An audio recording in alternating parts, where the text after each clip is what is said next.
अल्हम्दुलिल्लाहि रब्बिल आलमीन वस्सलातु वस्सलामु अला सय्यिदिल अंबिया'i वल मुरसलीन व अला आलिहि व अस्हाबिहि अजमाइन।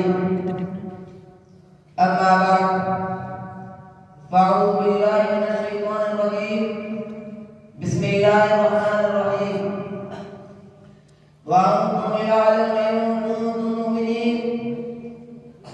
वो मुअज़्ज़ज़ थे ज़माने में मुसलमान होकर, वो मुअज़्ज़ज़ थे ज़माने में मुसलमान होकर और ख्वाब हुए तारिके कुरान होकर।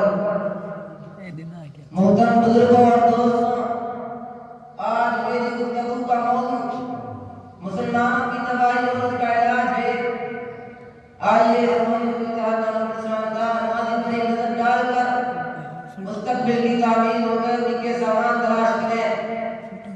कुरान करीम में रब्बे ज़ुल जलाल का इरशाद है, व अंतुम लाअलूना इन कुंतुम मुमिनीन। तुम ही सरबलंद रहोगे अगर तुम मुमिन हो। ये इरशाद बारी हमारी पूरी तारीफ का इंतजार है और इसी में हमारी तरक्की का राज मंतर है।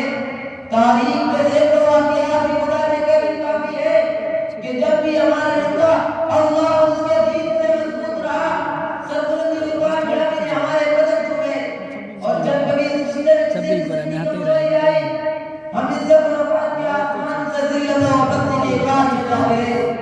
तारीफ हमारे सामने जंगे बदर की मिसाल पेश करती है।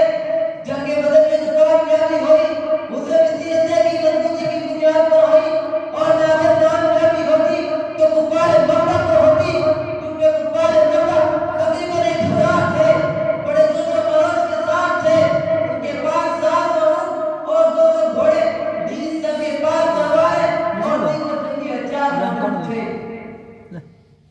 इधर बेचारे बेसरो सामान कुलतालात 313 और सवारी के लिए 300 घोड़े और 70 ऊँट थे।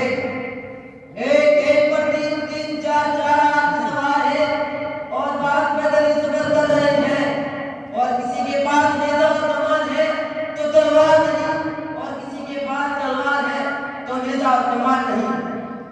मोहतरम बुजुर्गों